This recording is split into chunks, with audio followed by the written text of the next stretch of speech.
श्री स्वामी समर्थ. स्वामी महाराज तुमच्या सर्व चांगल्या इच्छा पूर्ण करो ही स्वामींच्या चरणी प्रार्थना करते आणि आजच्या या नवीन व्हिडिओला सुरुवात करते.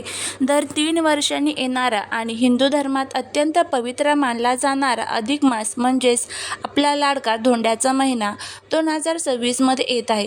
पण हा महिना नेमका कधी सुरू होतोय, त्याचं महत्त्व काय आणि या काळात जावयालाचं महत्त्व असतं, या सर्व प्रश्नांची उत्तरे, त्याचबरोबर या महिन्यामध्ये आईने त्याचबरोबर मुलीने आईला ही एक वस्तू द्यायची असते. जोडवी बदलताना कोणत्या चुका टाळाव्यात, आईची ओटी कशी भरावी, या संदर्भात संपूर्ण माहिती या आजच्या व्हिडिओमध्ये मी तुमच्यासोबत शेअर करणार आहे. त्यामुळे व्हिडिओ हा स्किप न करता शेवटपर्यंत नक्की पहा.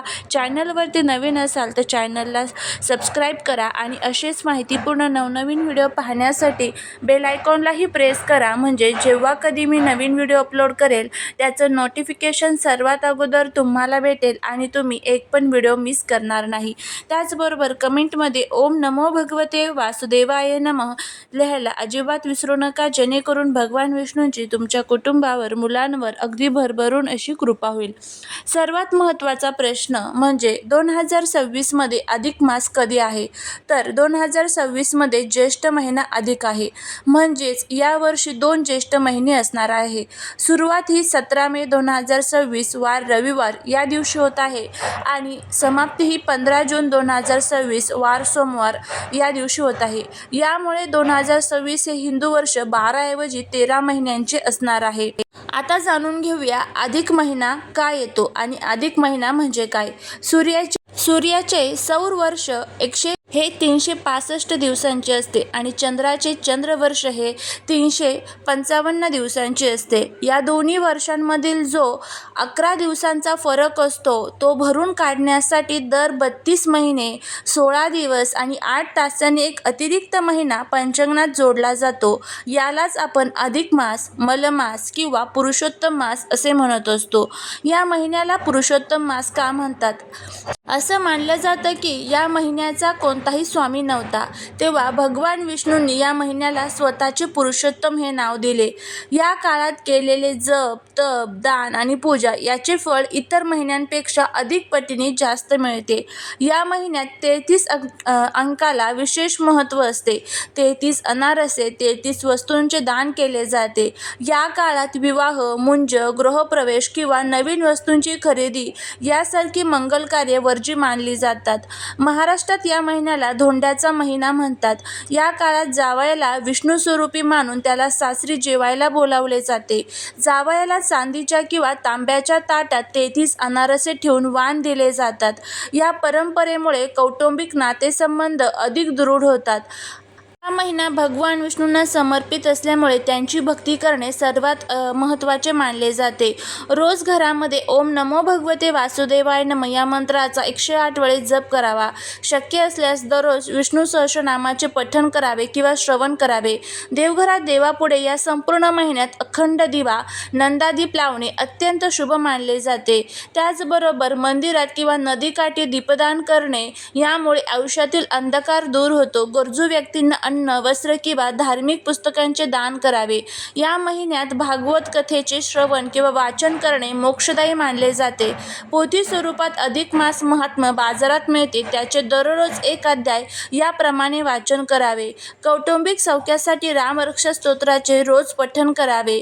या महिन्यात मांसाहार, कांदा, लसूण पूर्णपणे टाळून सात्विक आहार घ्यावा. अनेक जण या संपूर्ण महिन्यात एक वेळ जेवून व्रत करतात. शक्य नसेल तर किमान एकादशीचे उपवास कडक पाळावेत. या महिन्यात शक्य असल्यास पवित्र नदीत जाऊन स्नान करावे. शक्य नसेल तर घरातील आंघोळीच्या पाण्यात थोडे गंगाजल टाकून स्नान करावे. अधिक मासात कोणतेही काम्य कर्म म्हणजेच विवाह, मुंज, गृहप्रवेश, नवीन वस्तू खरेदी, बारसे करू नये. हा महिना केवळ ईश्वर भक्तीसाठी राखीव ठेवलेला असतो. धोंड्याच्या महिन्यात नामस्मरण, स्नान, दान आणि सेवा या चतुसूत्रीचा अवलंब केल्यास तुमच्या 7 पिढ्यांचे कल्याण होते आणि जीवनातील सर्व संकटे दूर होतात. अधिक मास किंवा धोंड्याच्या महिन्यात स्त्रियांनी आपली जोडवी बदलणे ही एक महत्त्वाची परंपरा मानली जाते. हा महिना भगवान विष्णूंचा असल्याने या काळात सौभाग्य वृद्धीसाठी केलेले उपाय खूप फलदायी ठरतात. जोडवी बदलताना कोणत्या गोष्टी कराव्यात आणि कोणत्या चुका टाळाव्यात हे आपण बघूया. जोडवी बदलताना काय करावे? जुनी जोडवी काढण्यापूर्वी नवीन जोडवी विकत आणल्यानंतर ती थेट पायात घालू नका. प्रथम ती स्वच्छ धुवून त्यांना हळद कुंकू लावून देवासमोर ठेवावीत आणि सौभाग्य टिकून राहण्यासाठी प्रार्थना करावी. दूध पाण्याचा वापर करावा. नवीन जोडवी घालण्यापूर्वी पायाची बोटे दूध आणि पाण्याने स्वच्छ धुवावीत. यामुळे नकारात्मकता दूर होते असे मानले जाते. जोडवी बदलण्यासाठी सकाळची वेळ किंवा संध्याकाळची प्रदोषकाळ वेळ अत्यंत शुभ मानली जाते. शक्य असल्यास गुरुवारी किंवा शुक्रवारी हा बदल करावा.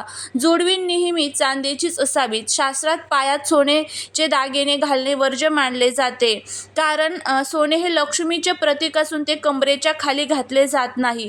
नवीन जोडवी घातल्यानंतर घरातील मोठ्या स्त्रियांच्या पाया पडून आशीर्वाद घ्यावात.